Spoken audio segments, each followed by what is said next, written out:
The game is 8-ball, and your opponent has left you this. You're on the 8. Now, we have a chance of actually hitting the 8. Even though that 9 is kind of in the way, we could go off of that rail and come back if we wanted to risk this happening. I don't think we want to risk that happening. What can we do that gives us a chance to make this ball and also eliminates the chance of scratching at all, with a high probability of at least hitting the ball? Well, we could come off of 3 rails. That shot would look like this.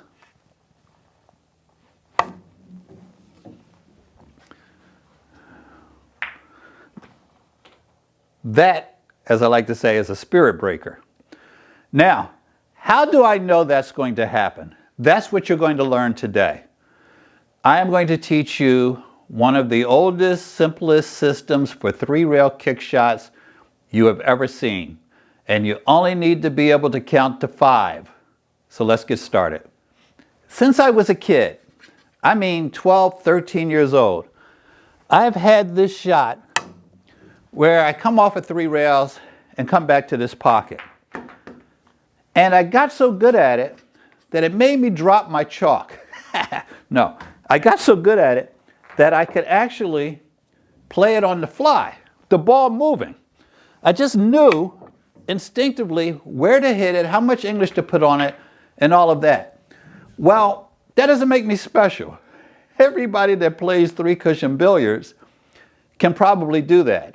They're probably not silly enough to learn to hit the ball while it's moving to get back here, but they know the math. And whether they know the math by doing the count or intuitively, which is more likely, they know how to get back here each and every time. Pool players very rarely develop that skill. Why? Because it doesn't come up a lot. And even some of the top players in the world, when they have these 3-rail kick shots, guess what happens? They scratch. They're trying to hit a ball that's here, and they send it around the table, and they put it in this pocket. And it happens so much that I can see it coming. I see guys, I'm talking about some of the best in the world, shooting a ball around the table and ending up in this pocket because everybody learns to find the pocket when it comes to kick shots. But I'm going to show you today how to get back to the pocket and how to find out where the cue ball is going when you hit it off of any of these rails. So let's take a look. You're going to need to be able to count to 5. If you can't count to 5, please stop the video right now. And I'm not sure what you need to do with yourself, but we're going to count the diamonds. 1, 2, 3, 4. The pocket is 4, 5. And on this side, 1, 2, 3, 4, 5. Now, if you figure out which diamond brings you back to this pocket, you can do magical things. So I know on this table that shooting through this diamond takes me back to this pocket. Now you have to check the table because my previous table, I was aiming at this diamond to take me around. The majority of pool tables, if you aim to shoot through, and we're always aiming to shoot through the diamond, we're not hitting in front of the diamond, we're shooting as if we can hit that diamond through the rail. On most tables, if you shoot through the second diamond, it will get you here. So if you don't have time to figure out the table, that's really enough information very often that'll get you there. So how does corner 5 work? We have our count, 1, 2, 3, 4, 5. 1, 2, 3, 4, 5. The number 5 is really what you need, because if we figure out the diamond 3 brings us back to this pocket, we can do other things with that information. The opening shot worked because I knew that my cue ball was going to come off of diamond number 2 and head back to this pocket. So all I needed to do was put the 8 along this path, and I had a very high probability of making the shot.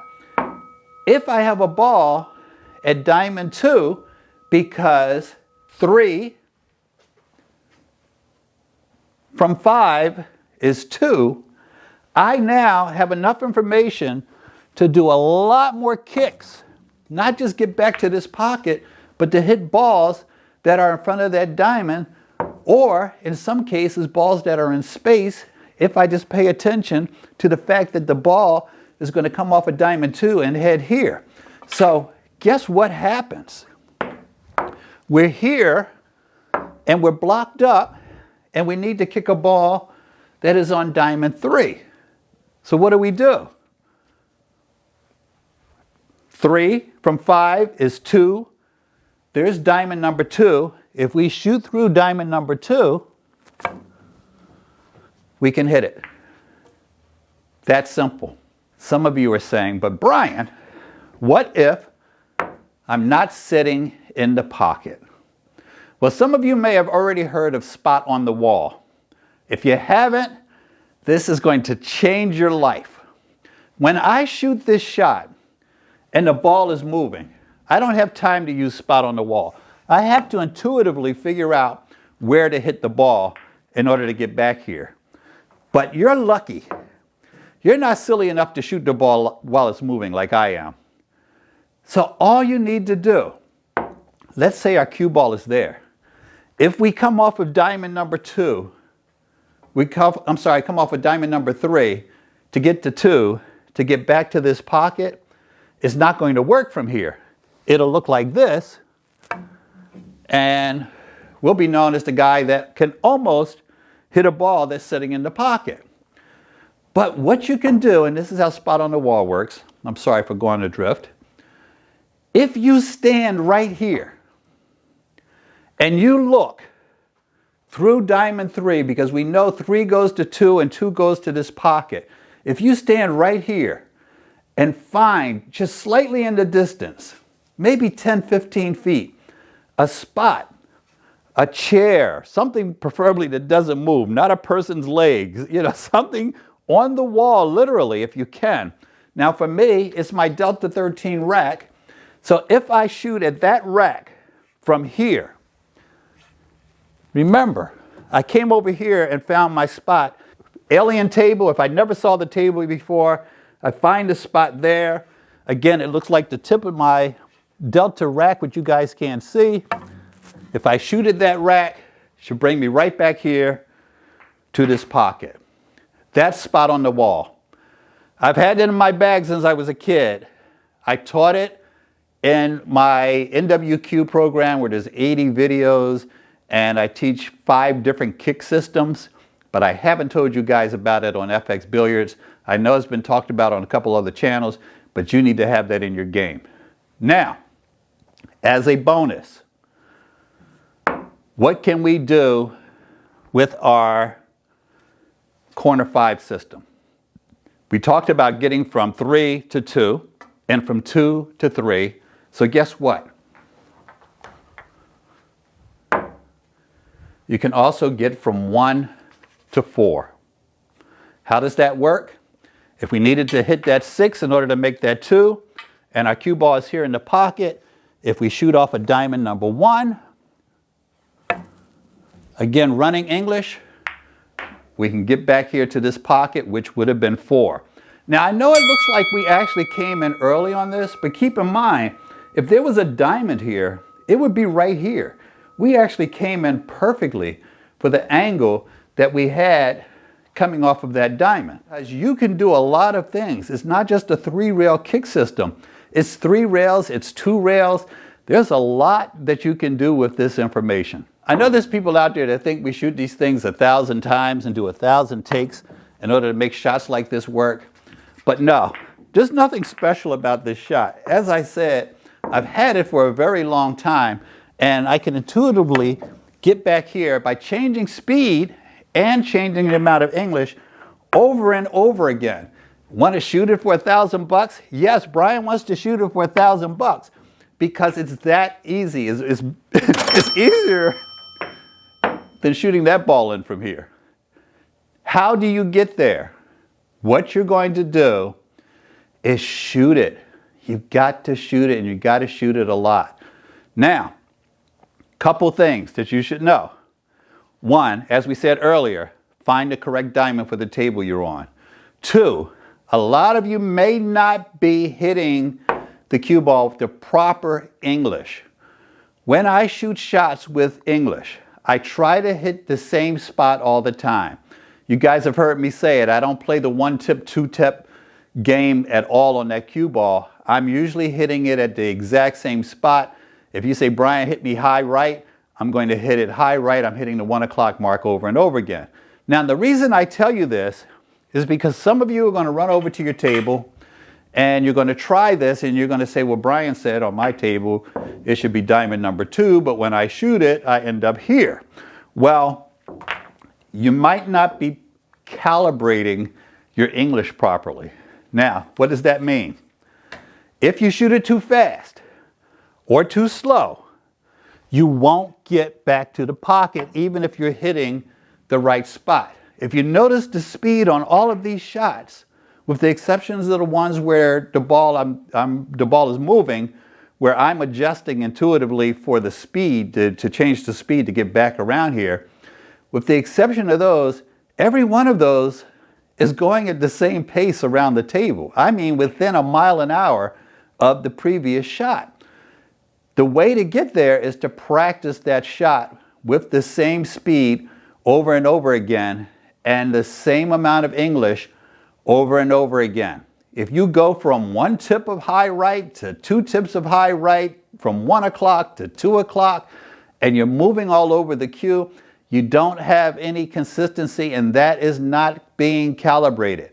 This is enough ammunition to push most of you with your kick shots beyond everyone else you're playing with. So you get rewarded for watching the end of the video.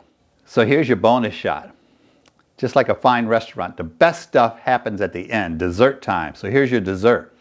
What do? If you're in the pocket here, but your balls aren't sitting in this pocket. I told you how to get there from just about anywhere on the table, but how do you get here? I also talked about pros, top 5 type guys and ladies who will shoot this shot and end up in this pocket over and over and over again. I see it coming. I'm like, oh my God, I can't believe he's going to do that. Well, how do you get here? It's very simple. I need to come off a diamond 3 to move over 1 diamond. There. 5 minus 3 is what? You got it.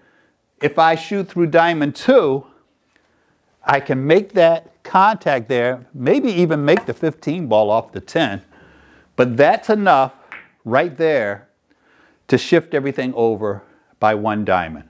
And guess what? It works there too, but there's one problem. Diamond 4 takes us to 1, which brings us here, and there is a pocket there. So what you can do, if you absolutely need to come off a diamond 1 and you can't hit diamond 4, is you can masse this a little bit. How's that going to work? I'm putting a lot more English on it now, so I'm going to hit right there. I'm going to shoot down on the ball just a little bit to make up for the spot that I cannot hit because there's a pocket there. So just by shooting down on it a little bit with an elevated cue, I can put additional spin on that ball that will take it around and back here. I told you the dessert was good. That is an incredible system. It is very simple, and you can do a lot more things with it than we covered in this video. So this next video is going to help you just as much as this one did. Don't forget to subscribe. I know damn well you learned something today. So hit the subscribe button, check out this other video, and again, thanks for watching. I appreciate each and every one of you. You too.